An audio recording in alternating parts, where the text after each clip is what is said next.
When I first got to Sesame Street, I wanted to know what Maria was like. How should she act? How should she talk? The producers kept insisting that I simply be myself, that was the reason they had hired me, that they had hired me because of who I was, that they believed the only way to reach certain Hispanic children in the inner city was to present them with someone that they could believe in. I don't think I appreciated their idea that much in that moment as much as I did later. I continued to audition for other projects in show business and hated the parts available to me. The parts were of maids, abused women, prostitutes.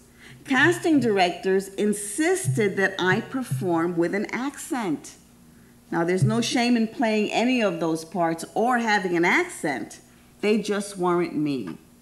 My Anglo friends, who were leading the same exact kind of life that I was, went up for roles of young women who were like them. As a Latina performer, I had to change myself. The story, this idea, is told very clearly from the African-American point of view in the movie Hollywood Shuffle. If you ever are interested in learning more about this, it's a great movie, very entertaining, and it talks about how African-American actors had to go and learn jive talk or something in order to go up for roles, even though that wasn't them, and those were the only roles available. So obviously, I started getting less and less interested in auditioning for parts, and Sesame Street became very, very attractive to me. Because, of course, any sane person would weigh, be a fake, be real, be a fake, be real. Well, obviously, I went with the people who wanted me to be real. They also wanted me to grow and change the way real people do. I started out playing a teenager. Then I was a hippie, and that was reflected in the show. When feminism and women's rights became an issue, Maria got a job in the fix-it shop and demanded to be part owner shortly after that. I was also a construction worker for a while. I never accepted flowers from Oscar the Grouch. When I got married in reality and pregnant, the producers thought that birth would be a compelling and interesting topic for our audience. After all, 3-, 4-, and 5-year-olds are always having to get used to the idea of having a new baby brother or sister coming into the family. By that time, I was already a writer and enjoyed the challenge of taking an emotion-packed event like childbirth and breaking it down into something a 4-year-old could understand, and something that had just happened to me.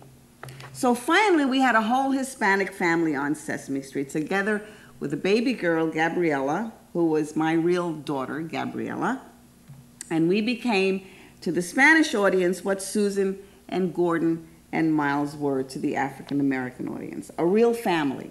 So real, in fact, that many people think that Luis and I are really married. How many of you think that Luis and I are really married? There you go. There's always one or two. Well, you're not alone.